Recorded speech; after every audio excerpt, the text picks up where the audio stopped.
What is up, guys? It's the Sound Alchemist, part of One Mind Syndicate, and today we're back at it answering more questions because I'm here with Gershwan in another episode of For the Greater. This is a video series where we answer the questions left by you, the viewer. If you have a question for us, comment down below. Put a question in front of your question because we get to those questions first. And subscribe to the channel if you haven't done so already. We answer some nonsensical questions. But you know what's not nonsensical is this question. This question is by Ben903. What's up with the price increases in GW? They be coming up way too often. I'm big mad about that. But then again... Yeah, if you've been into the hobby for more than, say, 3 years, which is sad to say, price increases are a common thing. Yeah, sometimes it's even just 1 year. I think, I guess I should ask you, do you think it's cool that Games Workshop lets us know that there's going to be a price increase, or should they just do it? I think it's both. Yeah. I think it's like, thanks for letting your player base know, hey, get everything you want right now before the prices go up in a month. But at the same time, it's also letting you know, hey, our prices are increasing. Be mad. Yeah, but at the same time, they could be like, they won't say anything, and then people will find out and be like, oh, why didn't they tell us? So it's a damned if you do, damned if you don't type of thing.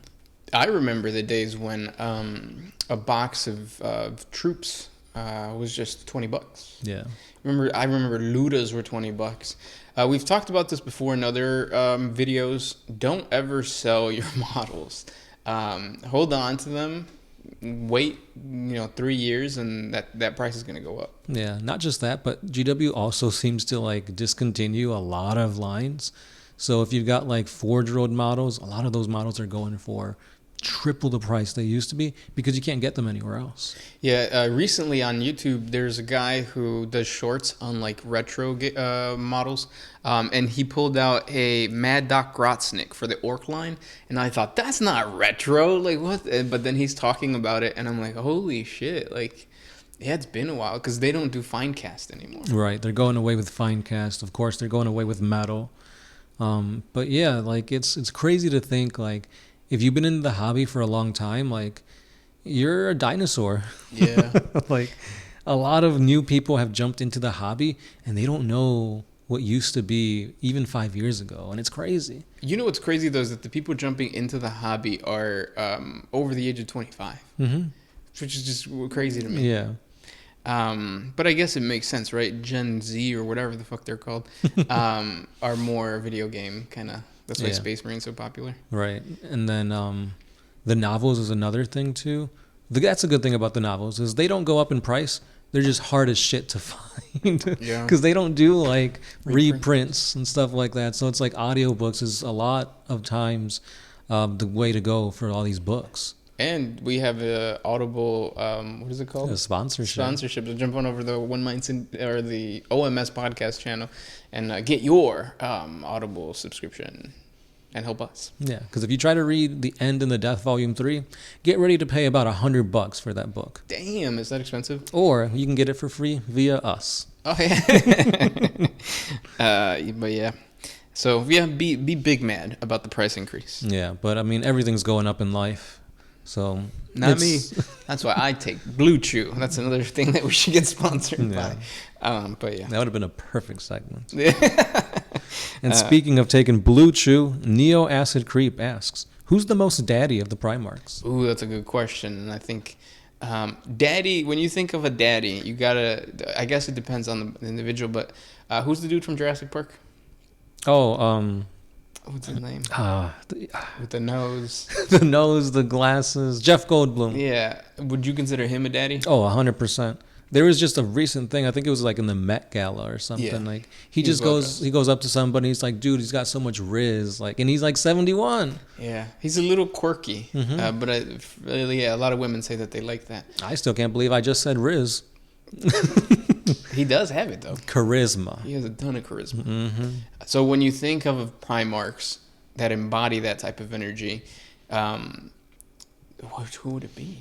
The first thing that came to mind was the wrong answer, and I was going to say Fulgrim. Yeah. Because that's not daddy. That's mommy.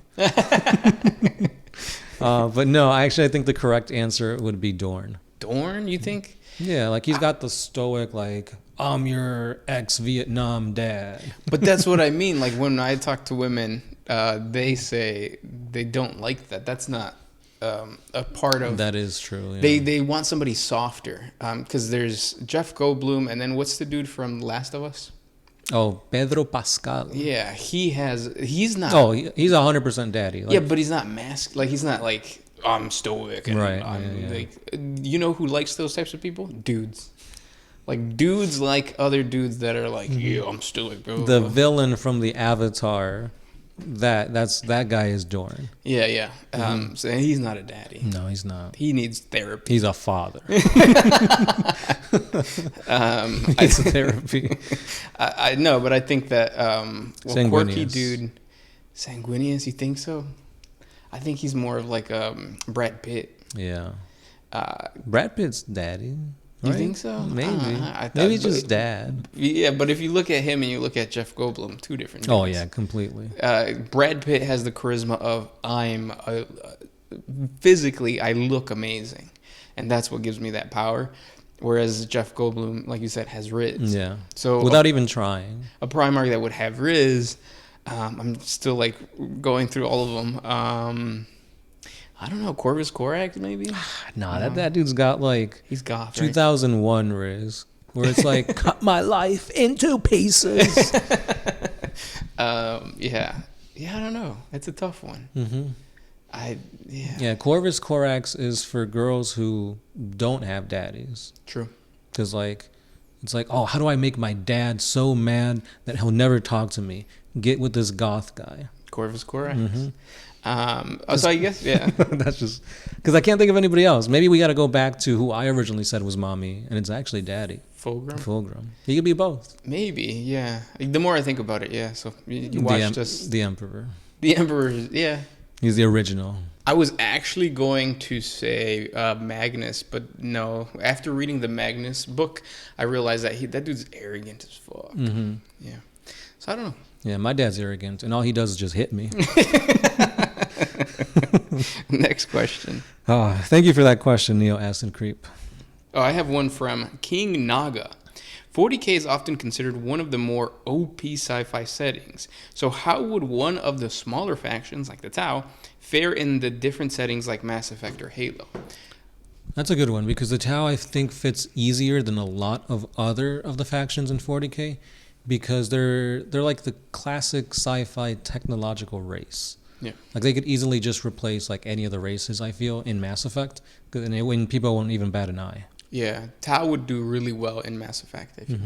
Because, yeah, like you said, they're very, what would you call that? Like traditional sci-fi? Cookie cutter. Yeah, cookie cutter, yeah. I think that when you look at the orcs would destroy any other universe, yeah. Because they just reproduce through spores. They're basically a parasite. So they would like wipe the floor with other galaxies. Yeah, because like the Tyranids, they're pretty much the predator aspect, like the non-thinking type of like monster that you see in a lot of these things, like the Flood in Halo, the aliens in Alien, like Predator, that kind of stuff. Yeah. So I think they can also be put into a lot of different other sci-fi universes, but at the same time, they're like aliens, but like times 100. True. Or they're like the Flood times 100. Yeah. Eldar would probably fit very well in other sci-fi universes too, because they're kind of the same, where they're very cookie cutter. But they are more of the sci-fi fantasy in the whole way that they use the warp and all that kind of stuff. Yeah, I think it's just the Imperium. That's just the whole, like, when you think of any other sci-fi things, it's not that oppressive like the Imperium is. Yeah. And if it is, it's either not technologically advanced to that state. Yeah. So that's why a lot of times you hear, oh, the Imperium versus Star Wars, they're going to like completely demolish it. Or put the Imperium or 40K in that matter in any other sci-fi universe, and they'll be the most powerful or the ruling faction. Yeah. And I think that applies to pretty much every universe. Yeah. Like science fiction can get pretty crazy, but I think the overall lore of 40K is just very overpowered. Like everything is just on a whole nother level. True. Yeah. And then last question by Roger Rangel. What's the strangest plot line you guys have seen? That's interesting, because like when I think of strange plot lines, I think of stuff that like takes me by surprise. Not necessarily like, oh, that's weird, but like, oh, I would have never thought about this. And the only thing that comes to mind right now is the sensei. Because for the longest time, you know that like Space Marines weren't meant to reproduce. Right. Sisters of Battle, they take a vow of like celibacy. Right. It's a universe where sex and like reproduction doesn't really come into play like that. So you're never really thinking about it. And then you hear, oh wait, the Emperor might have had secret sons and daughters all throughout his years. So it's like, oh wow, like this is starting to become more of like Game of Thrones now, where you have children that are trying to get power or using their father's might to kind of give themselves power and take a chunk of like the Imperium for themselves.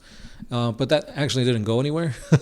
It got retconned out. So I think that was a very different type of lore that we don't see in 40K, and that might be why it got retconned. But as of newer novels, we might be getting a return to the Sensei and the Star Children and all that stuff. Which I'm excited for. That's going to be fun to get that story of like maybe bringing back the Emperor. Because that's the whole point of killing the Sensei. Right. To bring back the Emperor. Bring back the Emperor. Yeah. And those were the questions for today. If you guys have more questions for us, please comment down below. Thank you guys so much for hanging out with us, and we'll talk tomorrow. That's right. It's the Sound Alchemist. Gersh1. And we are out.